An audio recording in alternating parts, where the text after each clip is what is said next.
Hello दोस्तों, welcome to my YouTube channel Jaiswal series में आपका स्वागत है। आज मैं हमारा भूमंडल कक्षा 7 का आज मैं तीसरा लेसन लेकर आई हूँ, आप लोग को पढ़ाऊँगी। तो आइए देखते हैं तीसरा पार्ट भूगोल का। तो भूगोल में तीसरा पार्ट का नाम क्या है? धरातल के रूप बदलने वाले कारक, आंतरिक कारक। धरातल के रूप बदलने वाले कारक और आंतरिक कारक। तो पृथ्वी का धरातल सभी जगह एक जैसा नहीं है। तो हम लोग अब पढ़ना स्टार्ट करते हैं।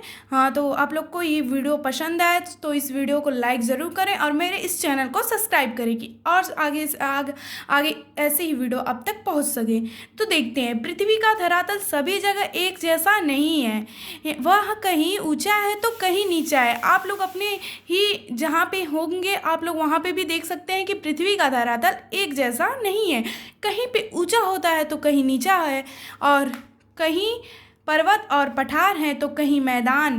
पर्वत, पठार और मैदान महाद्वीपों की प्रमुख स्थलाकृतियां हैं। इन स्थलाकृतियों का आकार और आकृति न केवल एक स्थान से दूसरे स्थान पर भिन्न है, अपितु उनमें समय के अनुसार ही परिवर्तन होते रहते हैं।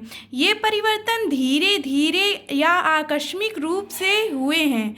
भूपृष्ठ पर स्थलाकृतियों का निर्माण एवं उनमें होने वाला परिवर्तन कैसा होता होगा, क्या आपने कभी सोचा है? आइए जानते हैं कि भूपृष्ठ पर स्थलाकृतियों का निर्माण एवं उनमें होने वाला परिवर्तन कैसा होता है। तो आइए देख लेते हैं। आप लोग चित्र देख लो दोस्तों।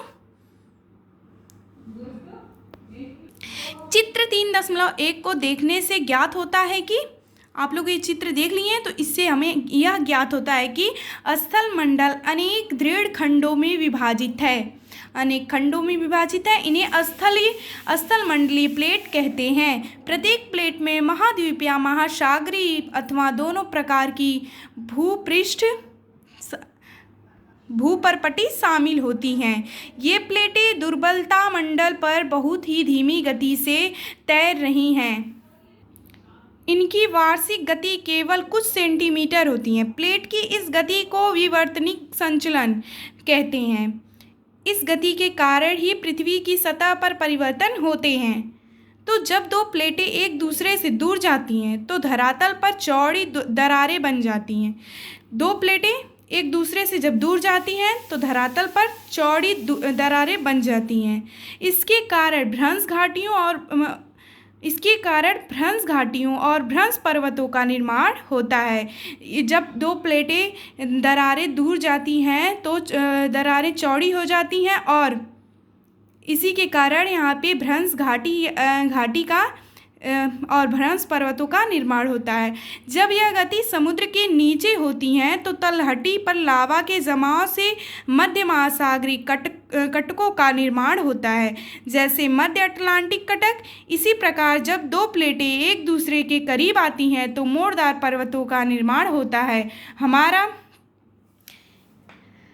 हिमालय भी इसी प्रकार निर्मित हुआ है। जब प्लेटों की यह गति समुद्र के नीचे होती है तो महासागरीय गर्त का निर्माण होता है। प्रशांत महासागर में मेरियाना गर्त इसी प्रकार बना है। अधिकतर भूकंप तथा ज्वालामुखी विस्फोट की घटनाएं इन्हीं स्थानों पर घटित होती है। धरातल पर परिवर्तन लाने वाले बलों को हम उनकी प्रकृति के आधार पर दो वर्गों में विभाजित करते हैं। पहला है आंतरिक बल, दूसरा है वायु बल। यहाँ हम आंतरिक बल की चर्चा करेंगे। आंतरिक बल किसे कहते हैं? तो आंतरिक बल ऐसे बल जो पृथ्वी के आंतरिक भाग में उत्पन्न होते हैं आंतरिक बल कहलाते हैं। आंतरिक बल को दो भागों में विभाजित करते हैं।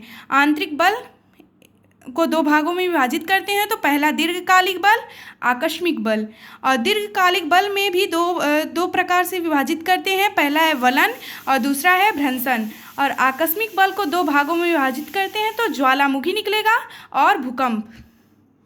तो दीर्घकालिक बल, इस बल द्वारा परिवर्तन इतनी धीमी गति से होते हैं कि मनुष्य को इसका आभास नहीं हो पाता है।